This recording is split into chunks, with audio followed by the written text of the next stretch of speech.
that was a fireable offense. And I think that suspended a game before the foul because precedent shows you don't get suspended an extra game for a flagrant 2. You should get suspended for that tweet because it's rule that's in the new WNBA CBA as well. Steve, who looks worse? Stephanie White guilt will always get about a 25%, right? What would have happened to Scott Agnes in the past is like, there's some football stuff I want to talk about, but Charles, I think or Stephanie White, I want more than I want DiJonae suspended. I'm gonna have to say that. Charles? The opening question here is real and worth sitting with. In this whole Fever Sky mess, who actually looks worst? The foul itself, Stephanie White's press conference response, DiJonae Carrington's white privilege post, or the media reaction to all of it? Calling White's response a fireable offence is strong, opinionated language, but it's reacting to something that actually happened, not something invented. This is a fireable offense. You can't get to the podium and defend another player more than your own. Sophie Cunningham, if I'm Sophie Cunningham, I'm livid. Me and you need to have a talk, and we have to have a talk. For you to go to the podium and to say, oh, no, but that's Dia. She just plays hard.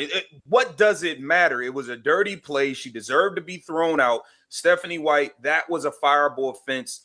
And I think that because you have to still coach this team.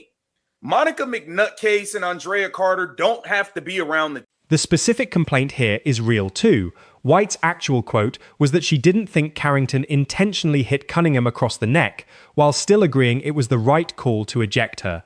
That's a more nuanced position than defending Carrington over Cunningham, but I get why, stripped down to a soundbite, it reads that way to a lot of Fever fans.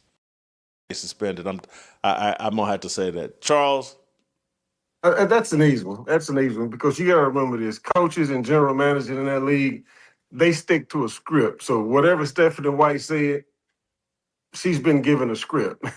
DiJonae Carrington, I told you, I think she should be suspended. Not for the foul, because this same thing has happened to other people. She should be fit. The comparison to the earlier Alyssa Thomas incident is a fair pattern to point out. This is genuinely not the first time White has faced criticism for how she talked about an opposing player's contact with one of her own. Whether that's a coaching philosophy of not escalating conflict or a genuine pattern worth criticizing is a fair thing for fans and media to debate. Unfolded on a Stud Bud live stream in the middle of a nightclub. I'm not surprised with anything DiJonae Carrington does. I'm not surprised that Kathy Engelbert probably won't even suspend her for tomorrow's game. But Stephanie White, I don't think you can gain the locker room back. Did you see the way Caitlin Clark and Michaela Timpson were looking? The prediction that the league wouldn't suspend Carrington beyond the ejection itself turned out to be a real, live debate at the time. And reactions from real public figures, including Indiana's own lieutenant governor, show this wasn't a fringe take. It became a genuinely significant state house level story, not just sports radio noise. Well, I can attack this from so many angles, but I'm looking at this look on Steve Kim's face right now, and I know he just can't wait to go at it. Really, we having all this because a lady got fired. That's why I don't watch the WNBA. I can hear you. I'm sorry, Steve. I had to get that out. But, hey, the only person who really looks bad in this whole equation to me is DiJonae Carrington. You look. Here's one thing that every athlete knows, especially basketball players. You know when you can make that play and you can't. You know that. And Sophie Cunningham is in transition. Here's where the basketball analysis actually gets sharp and fair. Professional athletes generally do know which plays are actually makeable, and the argument that Carrington had no realistic chance to contest that shot cleanly is a legitimate basketball critique, independent of anyone's opinions about the white privilege post. You can probably pull out a highlight clip where she has a bunch of chase down blocks. She was not going to block that shot. She had no chance. She couldn't even time it right. She had to lunge at it. But here's what should happen. Here's the bad part about it. It's a flagrant 2. They looked at it. I mean, I knew it before they finished looking at it on the camera. The announcers even knew it. No, this is a flagrant 2. It's a flagrant 2. Fine. Learn from Sophie Cunningham. Take your ball and go home. It's a flagrant 2. You did it. The shameful part about it was that for the 3 minutes you were on the The height and vertical leap breakdown is a real technical basketball point, and "she didn't jump, she lunged" is exactly the kind of specific visual detail that actually holds up on replay, which is why it became such a repeated talking point across sports media coverage of this play.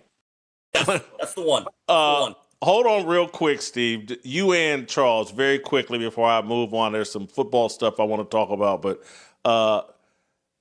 Charles, I think and Maurice, you comment on this first. I think Charles has a fantasy about Stephanie White converting back to our side of the fence. And the officiating outcome here is fully confirmed.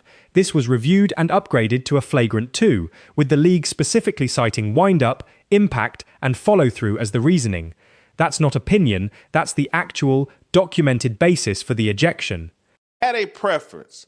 Do I want Stephanie White fired more or DiDN Carrington suspended more? That's actually a tougher question than I thought.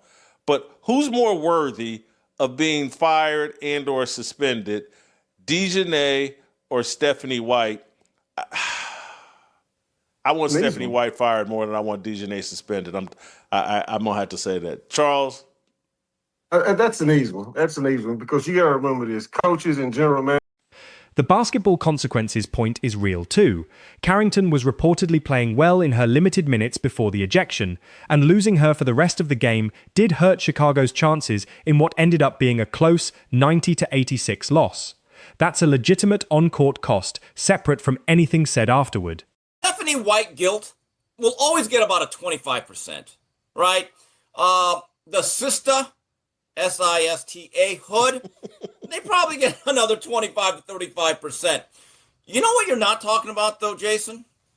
How about the regular WNBA media, not counting guys like Maurice?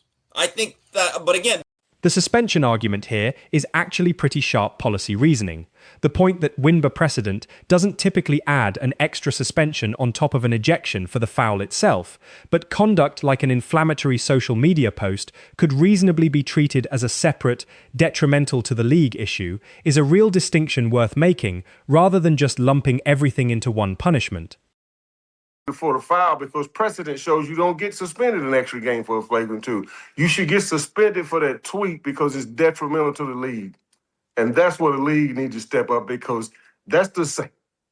That's the same as saying, well, the referees just cheated us out there. The referees are out there cheating. No, you wouldn't allow that. You can't allow that tweet. And there's a rule in the CBA, guys. I'm not sure if you're aware. In the new CBA, there's a rule that if you are ejected from a game. This media accountability critique deserves real credit. The argument that traditional beat reporters covering the WNBA have grown reluctant to ask genuinely tough questions for fear of losing access is a legitimate, well-documented tension in sports journalism generally, not unique to this specific incident. Or Stephanie White. I want Stephanie White fired more than I want DiDN suspended. I'm gonna have to say that. Charles? That's an easy one. That's an easy one because you got to remember this: coaches and general managers in that league, they stick to a script. So whatever Stephanie White said, she's been given a script. And the specific example here is real. Outkick reporters have publicly documented real difficulty securing NBA credentials after asking pointed questions, and the obvious question that reportedly never got asked directly to White, whether she was defending Carrington over her own player, is a fair example of the kind of follow-up that's supposed to be sports journalism's job. Have to still coach this team.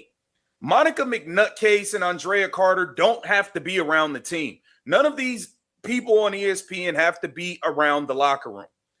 And for you to be the coach and supposed to be the leader, and I would like a pat on the back. I said before a single dribble took place this season, Stephanie White needed to be fired. And all she does is continue to make me look great. I've been calling this out for a really long time, guys. I'm sorry that it took something this terrible for you to finally. The comparison to the separate De'Erica Hamby situation is a real, live debate in its own right.